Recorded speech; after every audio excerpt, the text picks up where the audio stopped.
Hello বন্ধুরা, আজকে আমি আবার একটা রান্নার রেসিপি নিয়ে তোমাদের কাছে চলে এসেছি। আজকে রান্না করব পাঙ্গাস ট্যাংরার টক। অলরেডি আমি আগে এটা রান্না শেয়ার করিনি। এই পাঙ্গাস ট্যাংরাটাকে অন্য কোথাও কী নামে হয়তো ডাকে।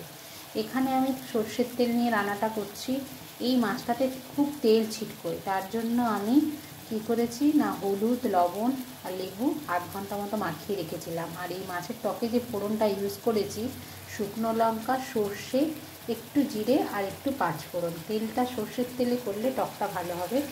এবারে কি হয়েছে, তেলটা গরম হওয়াতে আমি ফোড়নটা ঢেলে দিয়েছি। আমি সেই ভিডিওটা করে দেখাতে পারিনি, কিন্তু তবু যারা রান্না করো এটা মোটামুটি জানো যে টকে একটা ফোড়ন দিতে হয়। এই মাছটা হালকা ভেজে এলে, বেশি ভাজবো না, হালকা ভেজে এলে আমি ভেজে নিচ্ছি। একটু তেল বেরোই মাছে, আমি যা তেল দিয়েছিলাম তার থেকে 4 ডবল তেল বেরোচ্ছে এখানে। এই মাছটা একটু হালকা হয়ে গেলে এই দেখো এখানে তেঁতুল, এটা আমি ভিজিয়ে রেখেছি, এটাও 8 ঘন্টা আগে। আর আমি সাথে সবজির মধ্যে ওলকপি দেবো, এটা আমি কেটে ধুয়ে রেখেছি। এবারে মাছটা একটু হয়ে গেলে তেঁতুল জলটা এখানে দিয়ে দেবো। তারপরে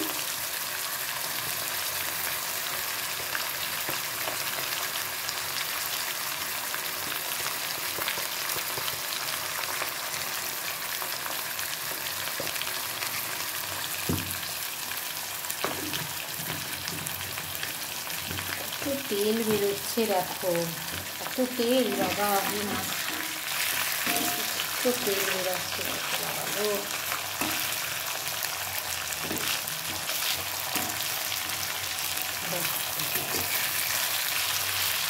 একটু তেল বেরোচ্ছে গো।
দেখো এখানে দেখো মাছটা ভাজা হচ্ছে। এই যে গুলিয়ে রাখা তেঁতুল, এতে একটু লবণ দিয়ে দেখলাম এবং হলুদ একটু দিয়ে দিয়েছি। এইটা এবারে ওতে আমি ঢেলে দেবো। কত তেল বেরিয়েছে দেখো মাছটাতে, যা সর্ষের তেল দিয়েছিলাম তার থেকে অনেকটা পরিমাণে তেল বেরিয়েছে, অনেকটা। এবারে এই জলটা ঢেলে দিলাম এবং এতে একটু প্রয়োজন মতো লবণ আর একটু মিষ্টি মিষ্টি টক খাবে, একটু চিনি দিয়ে দেবে, দিলে মোটামুটি রান্নাটা কমপ্লিট হয়ে যাবে। আর এই যে দেখো ওলকপিগুলো আমি ছেড়ে দিচ্ছি। এই এবারে